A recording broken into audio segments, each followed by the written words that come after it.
बिस्मिल्लाहिर्रहमानिर्रहीम। अय्याका नाबुदु व अय्याका नस्तईन। सही तस्नीम दर्शा अपने ऑफिशियल यूट्यूब चैनल से आपके सामने है।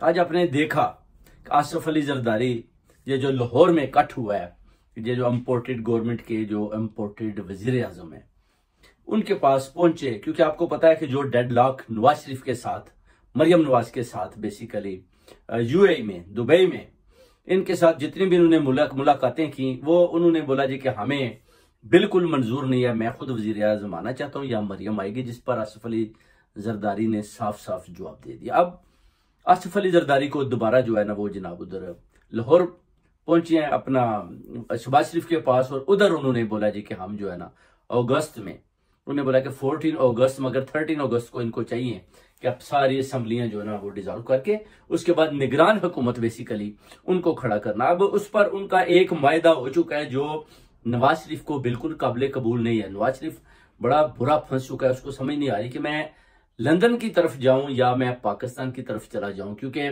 मेरी बात तो आसिफ अली जरदारी ने बिल्कुल मानी नहीं। क्योंकि आसिफ अली जरदारी का कहना है कि जो मैंने कमिटमेंट अपना किया शहबाज शरीफ के साथ, मैं उस पर खड़ा हूं, आप मेरे साथ नई कमिटमेंट नहीं कर सकते, जिसकी वजह से उनको मजबूरन जो है ना बोला ठीक है हम इलेक्शन करवाते हैं, आप इलेक्शन पर जोर दे रहे हैं तो हम जो है ना अपना निगरान हुकूमत का बंदोबस्त करते हैं। अब देखना यह है कि अब क्या होता है, क्योंकि आपको पता है शरीफों का, आपको पता है कि ये हमेशा दगा देते हैं। जैसे चौधरी फजलाई साहब ने बार बार फरमाया कि शरीफों का नाम ही बिल्कुल एंड पर आकर ये आदमी के साथ ना वो कहते हैं ना धोबी पटड़ा मारते हैं कि एकदम आपके साथ जो है ना वो भागते हैं कि नहीं हम जी ये जो हमने वायदा किया इस पर हम कायम नहीं रहेंगे, हमने ये करना है वो करना है।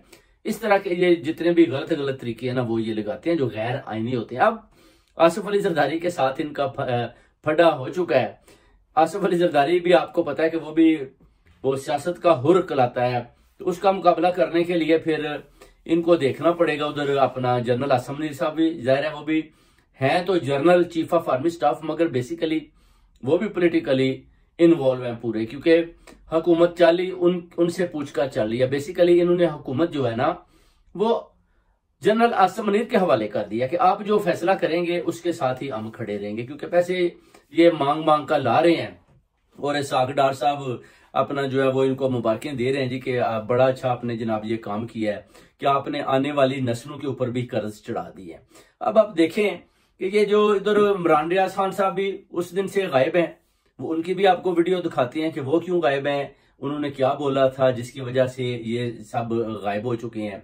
और अपना जो उसके बाद जो अपना अमेरिका में भी देखें सदारत के इलेक्शन आ रहे हैं, उधर भी आप देखेंगे कि जो बाइडन है, जो बाइडन को आखिर वो कौन सी शख्सियत थी जिसने उसको इमरान खान के खिलाफ किया, वो था general Bajwa. General Bajwa basically जब ट्रंप सदर थे 2016 में, वो अपना सदारत की उन्होंने कुर्सी संभाली अमेरिका की, तो उस वक्त भी काफी अपना बाजवा ने कोशिश की थी कि ट्रंप किसी तरीके से भी इमरान खान के खिलाफ हो जाए, मगर ट्रंप, उसकी वाइफ, उसकी बेटी वो इमरान खान के बहुत बड़े फैलो थे, बहुत बड़े, तो वो ऐसी बातें ट्रंप सुनता भी नहीं, क्योंकि वो भी इसी तरह ही सोचता है जिस तरह इमरान खान सोचता है। क्योंकि लोगों को ये था कि ट्रंप आएगा तो ट्रंप बुरी तरह फेल होकर चला जाएगा। हालांकि ट्रंप ने बहुत अच्छी हुकूमत की, और आपने वो देख लिया जब 2018 में इमरान खान साहब as a prime minister Pakistan पर आए, तो उसके बाद जब उन्होंने अमेरिका का विजिट किया तो आपने देखा कि उनका जो दौरा था कितना कामयाब था, और ट्रंप ने और उसकी वाइफ ने, बेटी ने कितनी ज्यादा इमरान खान साहब को इज्जत बख्शी। और वो आपने देख लिया कि जब व्हाइट हाउस में वो गए तो बाहर बहुत ज्यादा कौम जो अपना पाकिस्तानी उधर bumper to bumper White House के सामने खड़े हो गए, और भर गया, अंदर जो था फुल हो चुका था। और ट्रंप जब आया तो उसने देखा कि इतनी दुनिया ये किधर से आ गया, ये कौन है, तो उन्होंने बोला जी ये इमरान खान साहब के लिए आए हैं। तो वो कहते हैं इतनी पॉपुलैरिटी, इतनी दुनिया तो मेरे लिए कभी व्हाइट हाउस में नहीं आए जितने के इमरान खान के लिए आए हैं, क्योंकि इतनी दुनिया आई थी। फिर उन्होंने उनके लिए पानी शानी भी भेजा, फिर नमाज का बंदोबस्त हुआ, तो बड़ा इमरान खान साहब को बहुत बड़ा क्रेडिट दिया जो ट्रंप ने उनकी पॉपुलैरिटी देखकर ही कि कौम इनके साथ कितना प्यार करती है। फिर ट्रंप पर भी 2 केस बनाकर उनको भी उधर से एस्टेब्लिशमेंट नहीं नीचे उतारा। उसके बाद एक तारीख आई उनकी जिस पर उनको गिरफ्तार कर लिया गया। उन्होंने बोला कि आप मुझे गिरफ्तार करेंगे, उन्होंने गिरफ्तार कर लिया, फिर उनको छोड़ा, उनको बताया कि आपने जो एमुनेशन यानी कुछ असला बेचा है जो टेक्सास के इलाके में $2 बिलियन का। अगर आप पीछे नहीं हटेंगे तो हमें फिर वो केस आपके ऊपर डालकर आपको बाहर बार करना पड़ेगा, जिस पर ट्रंप जो है वो अपना पीछे हट गए। उनको पता चल गया कि अब ये जेल साजियां इधर कर रहे हैं, मुझे डरा रहे हैं। हालांकि ट्रंप के जो फॉलोअर हैं उन्होंने पार्लियामेंट पर भी आपको पता है कब्जा कर लिया, उसके बाद काफी अंदर झगड़ा हुआ। ट्रंप के अभी भी बहुत फॉलोअर। अब जो बाइडेन साहब जो है ना वो तो एक सोई हुई शख्सियत है, जब वो आते हैं तो बाजवा जब उनके कान भरता है तो वो मान जाते हैं, वो अपना कहते हैं जी ठीक है जी ये तो इमरान खान साहब कहते हैं एब्सोल्युटली नॉट, तो मैं तो इनके साथ नहीं चलूंगा। इन्होंने कोई कॉल भी नहीं की तो खान साहब ने भी अच्छा किया, उन्होंने बोला अगर मुझे ये फोन कॉल ही नहीं कर रहा तो मुझे कौन सी जरूरत पड़ी है कि मैं अमेरिका का विजिट करूं, उनसे भीख मांगू, मैं गुलाम बन जाऊं। बातें तो इमरान खान साहब की ठीक थी कि आपको एक जिंदा कौम बनना पड़ेगा, जागी हुई कौम, खुददार कौम, फिर आपकी जीत होगी। अगर आप इसी तरह भीख मांगते रहेंगे तो डेफिनेटली लोग जो है वो आपके साथ बिल्कुल नहीं चलेंगे और उनको पता चल जाएगा, जैसे उन्होंने पहले बोला था कि ये पाकिस्तानी कौम अपनी माओ बहनों बच्चों को भी बेच देती है, जैसे कि मुशर्रफ के दौर में आपको पता है कि उसने काफी लोग रावलपिंडी से उठा कर इनके आगे बेचे। अब स्टैब्लिशमेंट जो कुछ भी करवाती है आप देख लेंगे, बेनजीर की हुकूमत में भी आप देख लें कि जब मुर्तजा भुट्टो का कत्ल हुआ था तो बीबी भी जो अपना बेनजीर भुट्टो थी वो प्राइम मिनिस्टर थी, उन्होंने बोले भी नहीं। एक दो सवाल सहाफी ने किए तो उठकर भाग गई थी, उनको भी पता था कि इनको भी एजेंसियों ने मरवाया। मगर उस वक्त भी बेनजीर भुट्टो अगर थोड़ा सा कदम उठाती तो उन लोगों पर वो FIR कटवाने की कोशिश करती जो कातिल थे, उसको पता भी था मगर वो खामोश रही कि कहीं मैं भी ना मारी जाऊं। बाद में अपना जनरल परवेज मुशर्रफ को पता था कि बीबी हलाक हो जाएगी और उसने अंदरों अंदर बेनजीर भुट्टो को इतला भी दी कि आप अपनी एहतियात करें, क्योंकि उसको पता था कि इसको ये कत्ल कर देंगे। तो वही हुआ, बाद में बेनजीर भुट्टो का भी शहादत होगी, उनका भी मर्डर हो गया अपना रावलपिंडी के इलाके में। तो ये सूरत हाल जारी है। उसके बाद आसिफ अली जरदारी ने कमांड संभाली और बीबी का नाम बेचा, फिर इसी तरह बिलावल भुट्टो की एंट्री डाली। अब ये सियासत इसी तरह मारूसी सियासत जारी है, मगर पीपल पार्टी के जो ये लोग हैं इनकी कुर्बानियां तो हैं, क्योंकि बहुत ज्यादा क़यादत इनकी जो है वो मर्डर हो चुकी है और फिर ये जो सियासत कर रहे हैं बेसिकली अपने पंजे पंजाब में गाड़ना चाहते हैं, जिसमें ये बुरी तरह नाकाम हो रहे हैं। अब पंजाब में जो भागदौड़ है सारी वो अपना शहबाज शरीफ चाहता है कि बगैर इलेक्शन के ही काम हो जाता, जो कि नहीं हो पाया क्योंकि जरदारी बिल्कुल माना ही नहीं। तो अब उसके ना मानने की वजह से इनको जो है ना उन्होंने बोला जी कि हम 13 या 14 को हम जो है ना अपना निगरान हुकूमत के हवाले ये हुकूमत करेंगे। इसी तरह वो राजा रियाज और इस तरह के 2-4 और आदमी भी ढूंढ रहे हैं इस तरह के, जिनको अपना सिंध के इलाके में निगरान हुकूमत का कुछ ओहदे दिए जाएं, ताकि अपोजिशन के हिसाब से, ताकि जैसे कि राजा रियाज एक काफराना किरदार अदा कर रहा है, सिंध हुकूमत में भी इसी तरह एक कुफर वाला किरदार उन लोगों को दिया जाए, जिसमें नुमान लंगड़ियाल और अपना ओन चौधरी, इन दोनों में से वो कह रहे हैं किसी एक को लेंगे जिसको ये अपना ओहदा देंगे, सौंपेंगे, ताकि जैसे भी अपोजिशन लीडर के हिसाब से अदील शेख को हटाकर इनको सामने लाकर तो अपनी मर्जी के फैसले किए जाए।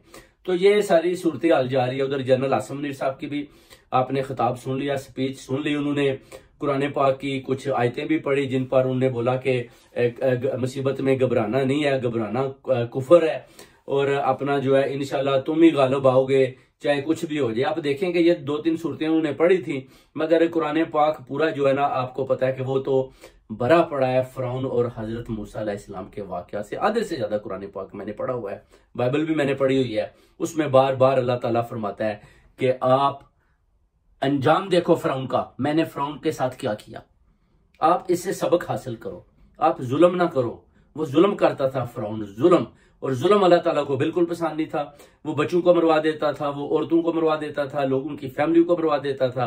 तो इसी तरह जब हजरत मूसा अलैहिस्सलाम को हुक्म हुआ कि आप जाएं, तो उन्हें बोला वो तो बड़ा जालिम है, मैंने तो एक आदमी भी उसका मेरे हाथ से एक कत्ल हो चुका है। तो वो कहते हैं कोई बात नहीं, आप अपने भाई को साथ ले जाएं, मैं उसको उनके दिल में डालूंगा और वो लोगों को, कैदियों को छोड़ेंगे। जब आप उधर पहुंचे तो फिर जब उन्होंने अल्लाह ताला का पैगाम दिया तो फिरौन को कुछ खौफ आया और उसने वो छोड़ा।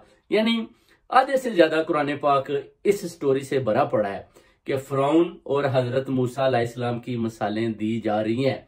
मगर आप देखें कि जो मिसाल जनरल आसिम मुनीर साहब देते हैं वो अपना कहते हैं कि मैं मौलवी नहीं हूं, मैं मुल्ला नहीं हूं, मगर मैं बाद में बताऊंगा कि मैं क्या हूं। चलें आप बाद में बता दें, हम तैयार बैठे हैं।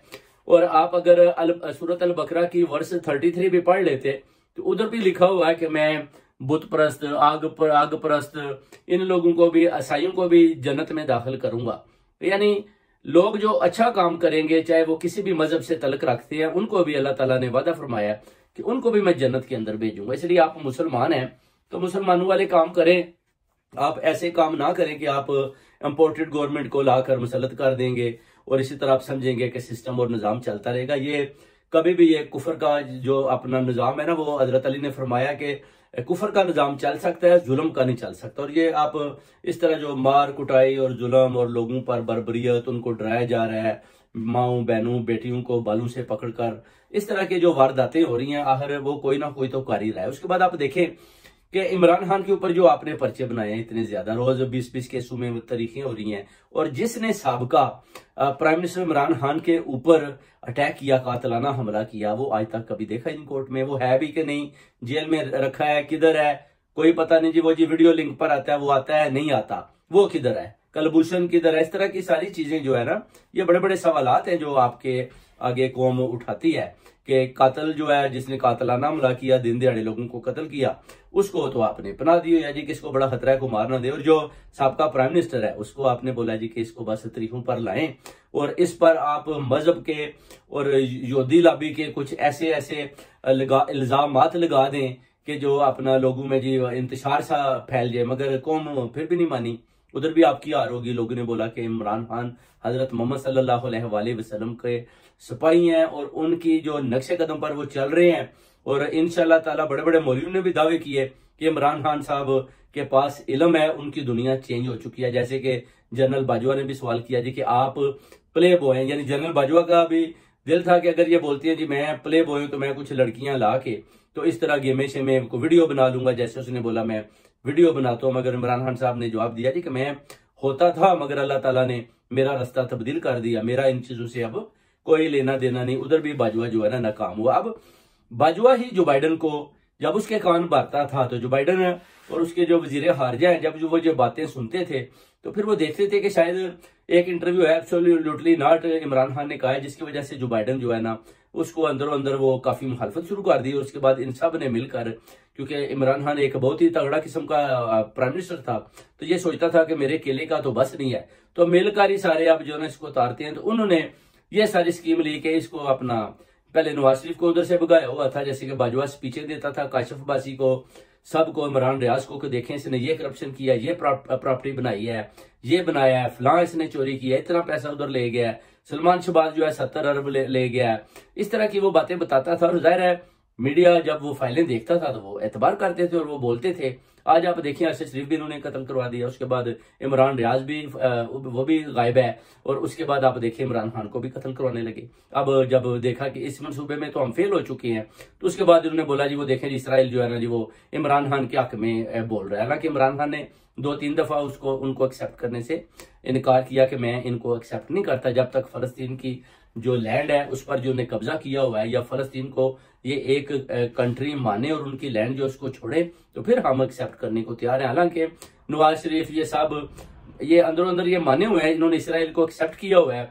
अब जनरल आसिम मुनीर भी अंदरों अंदर से एक्सेप्ट करना चाहता है कि ये कोई ऐसा मोड़ आएगा, मगर जनरल आसिम मुनीर और फैसल रशीद ज्यादा देर नहीं चल पाएंगे। ये अपना जितनी भी दौड़ लगा ले, ये अपनी मुद्दत पूरी नहीं कर सकते। और ऊपर से अगर इलेक्शन आ जाते हैं तो फिर ये सिलेक्शन करते हैं तो हुकूमत फिर भी नहीं चल पाएगी। उसकी वजह के पूरी कौम देख रही है कि आप ये क्या कर रहे हैं, तो फिर कैसे हुकूमत चलेगी? आप IMF से कर्जे लेंगे, कौम आपके साथ चलने को तैयार नहीं है, तो कानून और आइन भी आपके साथ चलने को तैयार नहीं है, डंडे के जोर से तो फिर 2-4 दिन ही चलेंगे, उसके बाद फिर हुकूमत खत्म हो जाएगी। और ये एक बड़ी सोचने वाली बात है, क्योंकि पाकिस्तान का इन्होंने बेड़ा गर्क कर दिया है। इस तरह हुकूमत ये चाहती है कि बस अवाम भेड़ बकरियां डंडे सोटे चलाएं और उसके बाद है अपनी हुकूमत अपनी बनाएं। अब देखते हैं कि आसिफ अली जरदारी के साथ ये धोखा करते हैं नहीं। क्या आया बिलावल भुट्टो को ये प्राइम मिनिस्टर मानते हैं? कभी नहीं, क्योंकि मरियम नवाज और वो जो अपना नवाज शरीफ, उनकी तो मीटिंग वो हार मान चुके, उनको पता चल चुका कि हमारी तो उधर नहीं चलनी, तो हम अब क्या करें, पाकिस्तान जाए तो फिर जेल में जाना पड़ेगा, तो जेल में जाना पड़ेगा तो फिर ये ना हो कि फंदा पक्का हो जाए, प्लानिंग ए से बी आ जाए।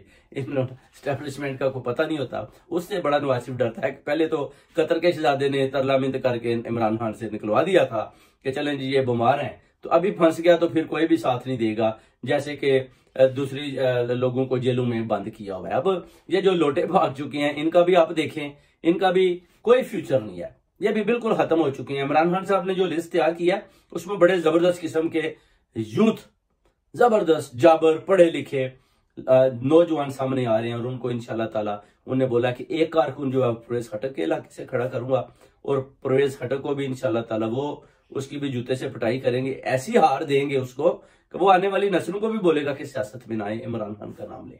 कासिम अली शाह देखें, एक दिन बोले वो भी खत्म हो गए, अब परवेज खटक मुकाबला करने आ रहा है। चले परवेज खटक को भी देखते हैं। उधर जो इनकी लॉबी है, मीडिया की लॉबी, लफाफा सहाफी, मंसूर अली, इसी तरह आसमा शराजी को 4-5 लंदन में है। अब ये जो गलत बयानियां कर रहे हैं, गलत गलत कार्रवाइयां कर रहे हैं, गलत रिपोर्टिंग कर रहे हैं, मीडिया में लोगों को, आवाम को कुछ नेगेटिव चीजें दिखाते रहते हैं कि शायद आवाम का इस तरह से जो है ना इमरान खान के ऊपर से भरोसा मुकम्मल तौर पर शायद खत्म हो जाए। मगर इनको पता नहीं कि आप जितना इमरान खान के खिलाफ बोलते हैं लोगों का यकीन और ज्यादा पुख्ता हो जाता है और उनका एतमाद भी इमरान खान के साथ ही मिलता है और वो उनका वियन जो है वो भी उनके साथ ही मिलता है। वो कहते हैं कि नहीं, यही लीडर है, यही हक सच पर खड़ा है। आप जितने भी केस बना लें, बुशरा बीबी पर बना लें, 190 मिलियन पाउंड का बना लें, अलकादर ट्रस्ट का बना लें, जेलों में डाल दें, फिर भी आपकी इंशाल्लाह ताला जो प्लानिंग वो है ना, जो वो इमरान खान साहब ने बोला कि आपकी वो कभी आप कामयाब नहीं हो जाते। प्लानिंग आप सब मिलकर करते हैं, मगर जो अल्लाह ताला की जात है, जो वादा ला शरीका है, वो जो प्लानिंग करेगा वो इंशाल्लाह ताला कौम को एक्सेप्ट होगी। मैं खड़ा हूं इंशाल्लाह ताला, मैंने जवाब देना है कि मैंने इन सब का मुकाबला किया। यानी कि अगर मेरा मरने के बाद मेरे आगे सवालात होता है तो मैं खड़ा होकर बोल सकता हूं कि मैं अपनी कौम के लिए खड़ा हुआ था। ये बहुत बड़ी सोच है। अब मरियम नवाज साहिबा, अब उनको देखें, वो भी एक जाबर खतून बनी है। इधर वो अरशद शरीफ का कत्ल करवा के भाग जाती हैं, उधर जिलेशा का भी वो डायरेक्शन देती हैं परवेज साहब को जी कि इस डायरेक्शन से, इस एंगल से जनाब आप ले लें, यानी जिलेशा को भी कत्ल करके उधर फेंक जाए ताकि पता ना चले कौन मार गया। अब आईजी साहब जो है जिन्होंने मारा है जिलेशा, मरियम नवाज के कहने पर, इस हुकूमत रिपोर्टर के कहने पर, वो अब बार बार जिलेशा के घर के चक्कर लगा रहे हैं कि वो कहते हैं कि मुझे भी नींद नहीं आती, आप मुझे माफ कर दें, मुझे माफी दे दें। अब आईजी साहब भी बुजुर्ग आदमी है, उनको भी चाहिए खुल पर मीडिया पर आना, मरने से पहले हक और सच पर बता कर जाना कि ये मुझसे काम किसने करवाया, जिलेशा का कत्ल कैसे और किस तरह हुआ। उनको भी स्टैंड लेना चाहिए, उनका भी ज़मीर जागना चाहिए। और इसी तरह फिर जो कौम है, आप देखें कौमें इसी तरह बनती है। अगर करप्शन होगी तो फिर आपको पता है कि करप्ट कौम जो है वो अल्लाह ताला की जात ने भी पसंद नहीं की, क्योंकि कुरान पाक में अल्लाह ताला ने बार बार फरमाया कि मैंने देखें पूरी बस्तियों की बस्तियां मार दी हैं। जब वो मेरी बात उन्होंने नहीं मानी तो मैंने फिर पूरी बस्तियां मार दी। आप हजरत लूत अलैहिस्सलाम का देख लें, कितना वो कहते थे कि एक चांस दे दे, तो आखिर में उन्होंने बोला कि आप जाएं, आप पहाड़ों पे गायब हो जाए, मैं इस कौम को जो है ना, इस पूरी बस्ती को मैं तबाह कर दूंगा। तो पत्थर आए, पत्थर भी देखे, वो मुनकलर मकीर, वो क्या, उसके लिए पत्थर आसमानों से आए, पत्थर आसमान से आए कि इनको खत्म करें। पत्थर को आप देखें किधर से आ रहे हैं, अल्लाह ताला की जात उन पर पत्थर फेंक रही है कि इस कौम को भी खत्म करें। इसलिए जनरल आसम नीर साहब को भी माशाल्लाह हाफिज कुरान है या नहीं है वो उनको ही पता है। जब बताएंगे कि मैं हाफिज कुरान हूँ तो फिर उनसे इंशाल्लाह कभी आमना सामना हो सवाल करेंगे कि आपने ये जो अल कुरान पढ़ा है, आपने 2-3 तो आयतें पढ़ी हैं कि गालब आ जाए या मायूसी गुनाह है, मगर ये भी तो पढ़े ना कि उधर और भी क्या कुछ लिखा है। जो दूसरी आयतें हैं उसमें भी आप देखें, कुछ ऐसी आयात है, एक आयात में अल्लाह ताला फरमाता है कि ये लोग आपको जिंदा दिखाई देते हैं मगर हकीकत में ये मरे हुए लोग हैं, ये जिंदा नहीं है मगर आपको जिंदा दिखाई देते हैं। ऐसी भी तो आयात है ना जो आप कुरान मजीद में पढ़े, जैसे कि ये इम्पोर्टेड गवर्नमेंट आपने मुसल्लत की हुई है, हम तो इनको जिंदा गिनते नहीं, हम तो वो कुरान पाक की जो अपना वर्सेज है, आयत है, उसके मुताबिक मैं तो समझता हूँ कि ये मरे हुए लोग हैं जो कौम पर जुल्म कर रहे हैं, जबरदस्ती इन्होंने कब्जा किया हुआ है। ऐसी कौम को तो बिल्कुल, ऐसे लोगों को तो अल्लाह ताला ने नापसंद फरमाया है। और अगर आपको अल्लाह ताला ने चीफ ऑफ आर्मी स्टाफ बनाया है तो आपको भी अपने ओहदे का, मर्तबे का ख्याल होना चाहिए कि आप एक पार्टी को या अवाम को किस तरह और कैसे खत्म करना चाहते हैं। और इमरान खान ने कौन सा कोई 9 ऑफ मई के हवाले से जो केसेस आपने बनाए हैं, आप देखें कौन सा उन्होंने कोई जुर्म किया है, कौन से कानून और आइन में लिखा है। जब मौलाना फजलुर रहमान ने बोला जी कि हम GH की तरफ आ रहे हैं तो आपने बोला था जी कि आए, हम आपको चाय पिलाएंगे। चाय का मतलब तो यही था कि आप आए तो हम आपको डंडे सोटे लगाएंगे। तो मौलाना फजलुर रहमान डरता हुआ आया नहीं। मगर आइन और कानून में आप देख सकते हैं कि आप पीसफुल प्रोटेस्ट कहीं भी जाकर कर सकते हैं। आप देखिए इधर पार्लियामेंट हाउस लंदन में भी पीसफुल प्रोटेस्ट होता है। इधर जो है आप कहीं भी जाकर कर सकते हैं। नवाज शरीफ के घर के बाद रोजाना लोग करते हैं, हसन नवाज के ऑफिस में करते हैं। जहां भी जाना है आपने एक ईमेल करनी है, आप अपनी टीम लेकर उधर पहुंचे, पीसफुल प्रोटेस्ट करें। उसके बाद पुलिस खुद ही आपकी हिफाजत करती है। स्वीडन एम्बेसी के आगे भी देखें, हमने पीसफुल प्रोटेस्ट किया, रैली निकाली, बिल्कुल पुलिस ने पूरी प्रोटेक्शन दी। उन्होंने बोला कि आपका हक बनता है। एक यानी ईसाइयों की कंट्री में मुसलमानों का प्रोटेस्ट रैली जा रही है और किसी ने कुछ भी नहीं कहा। और उधर आप देखें कि अगर कोई पीसफुल प्रोटेस्ट निकालता है तो आप खुद ही वो जी अंदर जी कोर कमांडर के घर में जी वो ये हो गया जी, वो जी अंदर स्विमिंग हो रही थी तो फलां हो रहा था, तो कोर कमांडर खुद ही डोरें खोल रहा है, वो कह रहा है अंदर आ जाए और लोगों को धक्के मारकर अंदर दाखिल कर रहे हैं। तो ये कौन फैसला करेगा, कौन सा जज है? अताब बंदियाल साहब जो 6 जजों का ग्रुप बनाकर बैठे हुए हैं, कुछ और भी 6 जजेस हैं जिनके नामों के पीछे हलाली लिखा जाता है, यानी हलाली जज आ गए हैं। हलालियों से अब हलालियों वाला काम लेना चाहिए ना, उनसे वो काम तो नहीं लेना कि वो गलत फैसले कर चले जाएं और नाम उनके हलाली लिखे हुए हैं। अब अपना अताब बंदियाल साहब कहते हैं जी मैं जी बुजुर्ग हो चुका हूँ जी, मेरी बड़ी उम्र हो चुकी है, ये अपना हुकूमत भी कानून और आइन को जानती है, हुकूमत जानती है, तो फिर आप छोड़ दें। आप फिर अगर फैसला नहीं दे पा रहे तो आप छोड़े इसको, आप घर जाएं। आप क्यों कौम का टाइम वेस्ट कर रहे हैं? अगर आप में फैसला करने की ताकत नहीं है, हमें तो चाहिए कि आप जल्दी जल्दी फैसले दें। आप आर्टिकल 6 लगाएं, जो आपने इलेक्शन की तारीख दी थी, हुक्मनामा जारी किया था, जल्दी जल्दी उस पर बोलें जी कि अमल होना चाहिए। नहीं हो रहा तो दोबारा आप उस पर एक्शन लें, हुक्मनामे जारी करें। इन सब के ऊपर आप डरे हुए क्यों हैं? कुछ भी नहीं, आपको कुछ भी कोई फैसल नसीर, जनरल आसम मुनीर ये कुछ भी नहीं कहने वाले, वो अपना दायरा चलाएंगे। आप में मुदाखलत करें तो आप बोलें कि मुदाखलत हो रही है, मुझे भी जान से मारने लगे हैं, मुझे भी खतरा है। इस तरह फिर लोगों को पता चलता है कि कोई ना कोई आपको डरा धमका रहा है। इस तरह हक और सच के साथ खड़े होंगे तो ये मुल्क भी बनेगा। कितनी देर तक आप भीख मांग कर IMF से कर्जे लेकर आप भंगड़े डाल रहे हैं, बड़े खुश हो रहे हैं जी हमें 1 अरब सऊदिया ने दे दिया, 1 अरब UAE ने दे दिया, 3 अरब हमें इन्होंने दे दिया। तो 9 महीने के बाद क्या करेंगे? फिर मांगने जाएंगे? फिर आपको तो वो नहीं देंगे। पहले कितनी मुश्किल से इमरान खान साहब ने साइन करके आपको दिए हैं और आपने वो जो अपना जनाब पैसे लिए हैं। अब उसके बाद 9 मंथ के बाद फिर आपकी छुट्टी।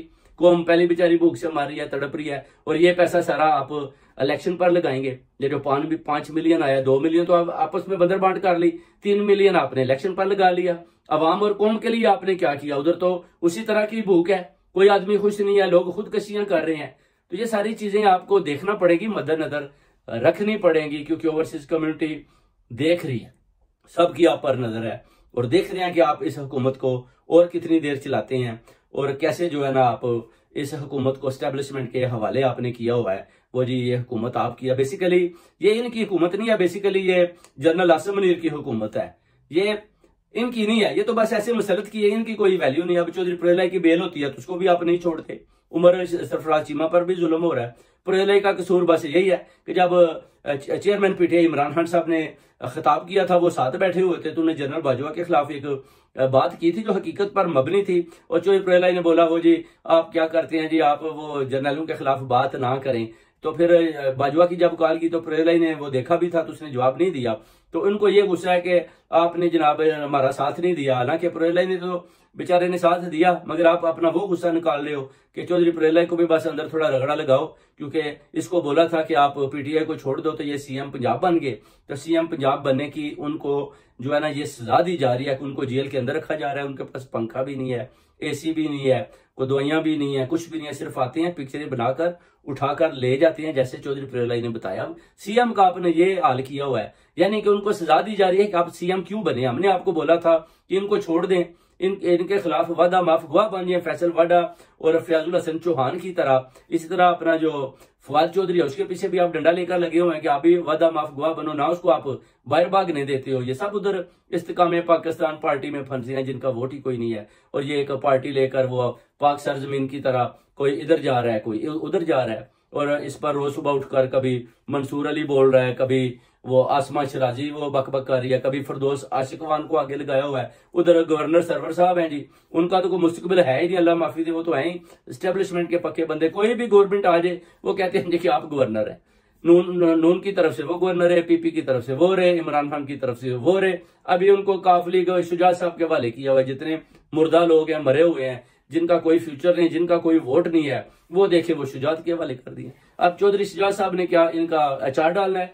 चौधरी शहजाद साहब का तो अपना गुजरात में कोई वोट नहीं है। इलेक्शन आ रहे हैं ना, आप पीटीआई को इलेक्शन लड़ने दें और देखें चौधरी शहजाद साहब एक सीट भी ले गए तो जनाब जो सजा बोलेंगे तस्नीम हैदर शाह, गुजरात का रहने वाला है, उसी हल्के से रहने वाला है, कबूल फरमाएगा। मगर इनका कोई वोट नहीं है। चौधरी प्रलय को अगर वोट मिलेंगे तो इसी बिना पर मिलेंगे कि उन्होंने पीटीआई का साथ दिया और उन्होंने सख्तियां बर्दाश्त की।